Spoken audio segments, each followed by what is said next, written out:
Are you looking for new ways to make money in Medieval Dynasty? Then this video is perfect for you. In this video, I'm going to give you some tips on how to make money easily in Medieval Dynasty from the very beginning of the game all the way to the end. This should be helpful whether you're a beginner or a veteran. But as always, we have a lot of information to cover and little time to do it, so let's begin. The first tip I have for you is something you can do as soon as you spawn into the game, and that is to go fishing. Fishing is one of the first activities available in the game, and doing it will earn you 9.5 coins for each roasted fish meat. You can roast the fish in several ways. You can easily build a campfire with 16 sticks, use the fireplace in your house, the kitchen if you've already built it, or in the case of the Oxbow map, use the fireplace in Sedowin's house. To start fishing, all you need are a few logs and craft a few wooden spears from the quick crafting menu, or fishing spears if you have them. Then just head to the water and look for schools of fish along the shores. Once you discover these schools, you'll receive a notification on the left side of the screen, and their locations will be permanently marked on your map. You can also use the wild animal filter to spot them easily. If you want, you can purchase all the fish school locations you may have missed. Just talk to any of the fishermen in the game. For example, you can find Bitomir in Jezerica on the Valley map and Siezir in Ostoya on the Oxbow map. For a decent price, they will mark all these fishing spots for you. And just to make it easier, I'll leave links in the video description to both maps where you can find the Pike and Perch schools. Now let's talk about the specific fish. There are 3 types of fish you can find in both maps, although not all are equally profitable. First is the roach, which only gives 1 fish meat per catch, so honestly I recommend skipping these schools entirely. They're just not worth the effort. On the other hand, we have the perch, which gives you 4 pieces of fish meat each, so you should definitely consider fishing and roasting them as soon as you find a school of perch, and when sold, each one will earn you 38 coins. But the fish we're most interested in is the pike. Why? Because it's the most profitable of the 3. Each pike gives you 7 fish meat, which equals nearly 67 coins when roasted, making them the best option by far. These fish can be found both solo and in schools, and a single school can net you hundreds of coins. If you go around the map and hunt every pike you find, you can easily make thousands of coins per season just from roasted fish meat. Now before we move on to other easy methods to make money, there's a variation of the pike and perch method, but this time we skip the fishing part. Instead, we'll focus on buying, roasting, and selling the same fish. On the Valley map, you can buy fish from Bitomir in Jezerica. On the Oxbow map, you can get them from Siezir in Ostoya and Posnomir in Piastovia. Pike is usually sold for 54 coins and perch for 31.5. So if you buy, roast, and sell them, you'll make a small profit on each one. That profit becomes even more noticeable if you have around 2,000 to 2,500 coins to buy as much pike and perch as possible. Just remember, even if tempting, roach still isn't worth it, so avoid both fishing and buying them. As a quick bonus before we continue, let's talk about abandoned camps and random loot spawns. We won't fully consider them part of the core methods in this video, since regardless of which map you play on, there's always just a chance for these camps or supply points to appear in various fixed locations around the map. Still, I think they're important to mention because while you're applying any of the other methods, you might come across one of these spots. So keep your eyes open because they can contain some of the rarest items in the game, from meat and wine to bronze and iron tools that you can sell for a few coins or use in your settlement.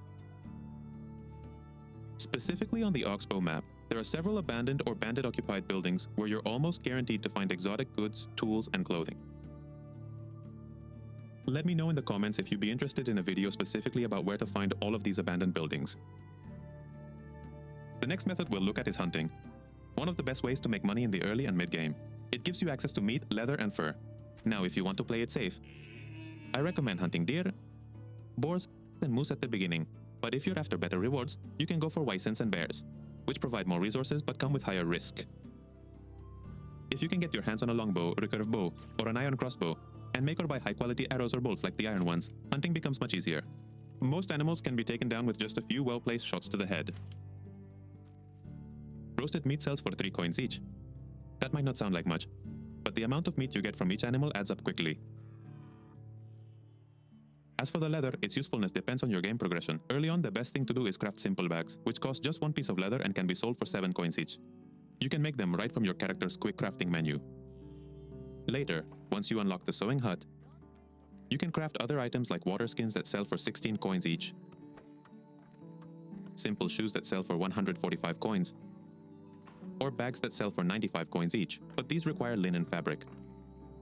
These items are a much better investment, but again, it depends on your progress. The next method we'll discuss is more in the early and mid-game options since it requires a barn and a kitchen. To do this, you'll need to buy rye, wheat, and oat grains as well as their stalks. To do this, you'll need to visit the vendors in the different villages. In the case of Oxbow, we have Marcoslo in Piastovia and Zivia in Ostoia. And in the valley, we have Edwin in Gostovia, Dagobert in Denica, and Nadar in Rolnica.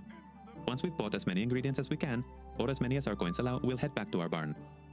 First, we'll thresh all the stalks into grain and then move on to the quern to grind all that grain into flour. At this point, if we wanted to, we could sell the flour for 2 coins each. But we're not done yet, because we can still make even more money. The next step is to have buckets of water in your inventory or food storage if you have remote access enabled. Then head to your kitchen. There you'll turn the flour into flatbread, which sells for 4.5 coins each. You can produce a large number of flatbreads this way.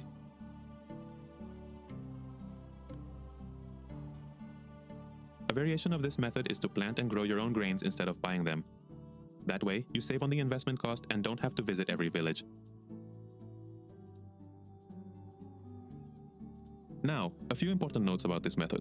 Flour is a resource and does not lose condition over time. Flatbread, however, is a food item and will spoil if you cook too much and don't sell or use it in time. So only cook what you plan to sell or feed to your villagers. Otherwise, once the season changes, the selling price will drop. Another very important thing to mention is that this entire method not only helps you earn a good amount of money, but it also contributes greatly to leveling up your farming by using the barn and production by using the kitchen. This way, you'll unlock additional structures in these tech trees much faster. Before we continue, I'd like to invite you to leave a like if this video has been useful so far, and feel free to comment if any of these methods will help your dynasty. Now we're moving on to a method more geared toward the mid-game phase, since you'll primarily need access to a smithy. You'll also need to acquire certain materials from merchants, unless you've already progressed enough to have access to the excavation site or the mine. If you don't yet have these stations, don't worry. Just visit the merchants again. On the Oxbow map, you can go to Marcoslo in Piastovia and Wojciech in Skauki. On the Valley map, look for Kochebor or Zibert and Jan in Hornica, and Teobald and Bogumila or Erika in Lesnica. From these merchants, we'll buy both the ores and the bars of different metals available to us for crafting. Just make sure to check which knife recipes you've unlocked so far. You'll also need sticks, which you can gather in the wild, or passively assign a woodshed to collect for you. Once we have all the necessary materials, we can head to our smithy where we'll start producing knives. Now, speaking of money, copper knives sell for 55 coins, bronze ones for 150, and iron knives go for 220 each. This makes it a great way to turn all those metals into valuable items you can sell across the map. Now let's move on to the final method, which is divided into 2 parts, and in my opinion, it's one of the best ways to make money in the entire game. This method is very similar to the previous one, where we gather ores and metal bars, but with one key difference. This one requires one more resource, and to get it, you'll need to have certain buildings unlocked or perform specific tasks. This special resource is feathers. You can obtain feathers by buying them, hunting birds, or assigning workers to the hunting lodge, chicken coop, or goose house.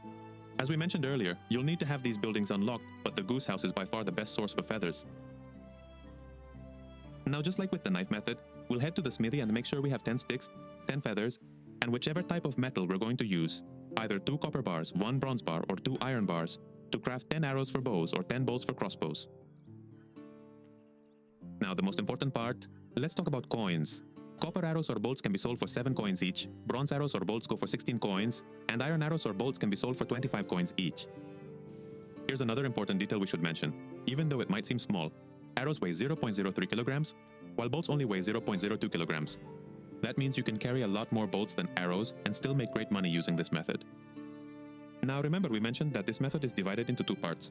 Well, that's because we can still maximize our profits with one more ingredient. Once you've crafted the arrows, and if you already have the herbalist's hut, you can double the value of each of these arrows or bolts. To do this, you can go to any herbalist in the game. In the valley, you'll find Norbert in Baranica and Tomira in Rolnica. In the Oxbow map, look for Ludmila in Piastovia and Bezirka in Klonika. From any of these herbalists, you can buy poison for around 10 coins. This will allow you to turn your regular arrows and bolts into poisoned arrows and bolts. But that's not all. Each bottle of poison lets you poison up to 10 arrows or 10 bolts. Alternatively, you can also buy deadly nightshade and buy or craft wooden vials, and with a few buckets of water, you can turn the deadly nightshade into poison yourself. But again, let's talk about what matters most. Coins. Poisoned copper arrows or bolts sell for 13 coins each, bronze arrows or bolts for 35 coins, and iron arrows or bolts go for 50 coins each. Definitely one of the best methods to earn coins from the beginning of the game all the way through the end of your dynasty. Now, the final tip I'll give you in this video is that as you level up in diplomacy, make sure to max out the barter skill as soon as possible. This is the best skill in the game for making hundreds of coins, as it gives you up to a 30% boost in both buying and selling prices. And with this skill maxed out, you can buy raw materials at better prices and process them into any of the products we mentioned throughout the video to make even more profit. I hope these tips help you make money quickly in Medieval Dynasty. Let me know in the comments if any of these methods were new to you and if you'll try them out. And if you have any questions, don't hesitate to leave them in the comments as well. If you found this video helpful, don't forget to leave a like, share it with other players, and subscribe to the channel to join our community. Activate the notification bell so you don't miss any of our future guides and live streams. But for now, ladies and gentlemen, we are done.